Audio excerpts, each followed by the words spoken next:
Imagine کر لیں آپ کو ایک دن کے لیے نا پرائم منسٹر بنا دیا جاتا ہے پاکستان کا، تو وہ کون سے 3 کام ہوں گے جو آپ سب سے پہلے کرنا چاہیں گے اور کیوں کرنا چاہیں گے؟ پہلی بات تو یہ ہے کہ اللہ نہ کرے کہ میں پرائم منسٹر بنوں، ٹھیک ہے، پہلی کویشچن ہے آپ کو بننا ہے، آپ امیجن کر لیں. تو اس میں جو سب سے امپورٹنٹ ہے نا، آپ دنیا کی کسی بھی آپ اکانومی کو اسٹڈی کر لیں، اس میں سب سے پہلے بزنس کو گرو کیا جاتا ہے. کسی نے امریکہ کے پریزیڈنٹ سے پوچھا کہ اگر آپ کے سامنے 2 لوگ آ جائیں، ایک دوسرے کسی ملک کا وزیر ہو اور آپ کے ملک کا بزنس مین ہو، آپ کس کو پریفر کریں گے؟ تو انہوں نے کہا میں اپنے ملک کے بزنس مین کو کروں گا.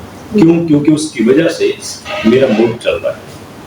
اگر بزنس گرو کرے گا تو لوگوں کو روزگار ملے گا. ایک دوسرا، اس کے بعد سب سے امپورٹنٹ ہمارا جو فیکٹر ہے وہ ایجوکیشن ہے. جب تک لوگ ایجوکیٹ نہیں ہوں گے انہیں پتہ نہیں چلے گا کرنا کیا ہے. Education is the main factor جس کو گرو کرنا ضروری ہے، ٹھیک ہے. اور اس کے بعد تیسرے نمبر پہ ہمیں دیکھنا ہوتا ہے لوگوں کی نیڈس کا. میں پرسنلی زراعت سے منسلک ہوں، تو میں اگر ہوا تو میں زراعت پہ فوکس کروں گا کہ جب تک بیسک نیڈس پوری نہیں ہوتی، 2 چیزیں ہوتی ہیں نا، ایک ہوتی ہے غربت، ایک ہوتی ہے بھوک. یہ جو بھوک ہوتی ہے نا، یہ غربت سے خطرناک ہوتی ہے. تو سب سے پہلے ہم نے بھوک کو ختم کرنا ہے. اگر بھوک ختم ہوگی، غربت رہے گی تو کوئی بات نہیں. آج کل کرائسس کی وجہ سے لوگوں میں غربت بھی ہے اور بھوک بھی ہے.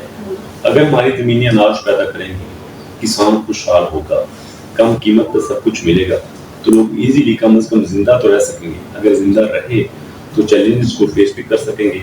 زندگی ہو تو جو کرنا چاہیں وہ کر سکیں گے. زندگی پہلے شرط ہے اور اس کے لیے کچھ کھانا پینا ضروری ہے جو کہ ہمیں زراعت سے ملے.